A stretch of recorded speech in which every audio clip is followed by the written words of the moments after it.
Praise the Lord. கர்த்தருக்கு ஸ்தோத்திரம். இன்று கர்த்தர் நம்மோடு பேச விரும்புகிற வார்த்தை வரங்களை நாடுங்கள். ஆமீன். வேதத்துல பாத்தீங்கன்னா கர்த்தர் 9 வகையான வரங்களை கர்த்தர் மக்களை கொடுத்து ஆசீர்வதிக்க வருவாங்க.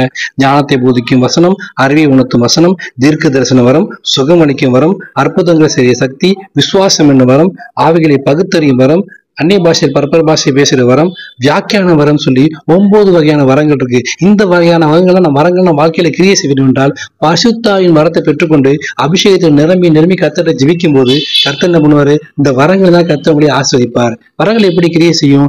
ஞானத்தை போதிக்கும் வரம், வசனம், அறிவு உணர்த்து வசனத்தை கொடுத்து உங்க நாவை அக்கினால் அபிஷேகம் பண்ணி வேதத்தோட ரகசியம் அறிந்து கொள்ளும்படி உங்க கண்களை திறந்து அநேகருக்கு சுவிசேஷம் அறிவிக்க முடியாத விசேஷத்தை ஞானத்துவாரு. தீர்க்க தரிசன வரத்தை உங்களுக்கு கொடுத்து வரும் காரியங்களை கொடுத்து உங்களுக்கு மற்றவங்க தெரிவிக்க முடியாத கருக்கலானவர்களும் மறைப்பொருளையும் தெரிவிக்க முடியாத தீர்க்க தரிசன வரத்தவங்க கொடுத்து ஆசீர்வதிப்பாரு. விசுவாசம் வரத்தவங்க கொடுத்து விசுவாசத்தை வர்த்திக்க பண்ணுவாரு. ஆவிகளை பகத்தறியும் வரத்தை கொடுப்பாரு. அற்புதங்கள் செய்ய சக்தியை கொடுத்து அநேக அற்புதங்கள் அடையாளம் செய்ய முடியாத அபிஷேகத்தை கர்த்தர் கொடுப்பாரு.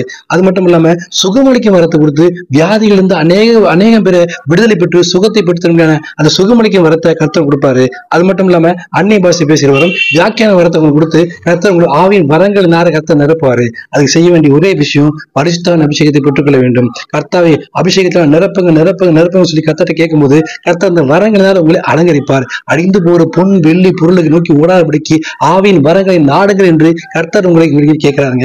ஆவியின் வரங்கள் நாடுங்கள், பரிசுத்த அபிஷேகத்தால் நிரப்பி இந்த 9 வகையான வரங்களின் கிரியை செய்ய எனக்கு உதவி செய்ய கர்த்தரை கேளுங்க. கர்த்தர் இந்த வரங்களை உங்களை அலங்கரித்து கிருபையாய் உங்களை ஆசீர்வதித்து ஊழியத்தின் பாதை வல்லமையாய் பயன்படுத்துவார். அழிந்து போற எல்லாவற்றையும் விட்டு அழியாமையாகிய நித்தியமா இருக்கிற இந்த வரங்களை நாடுங்கள். கர்த்தர் நிச்சயமாக ஊழியத்தின் பாதை வல்லமையா பயன்படுத்தி மிகப்பெரிய ஆசீர்வாதத்தை கொடுப்பார். ஆமென். God bless you.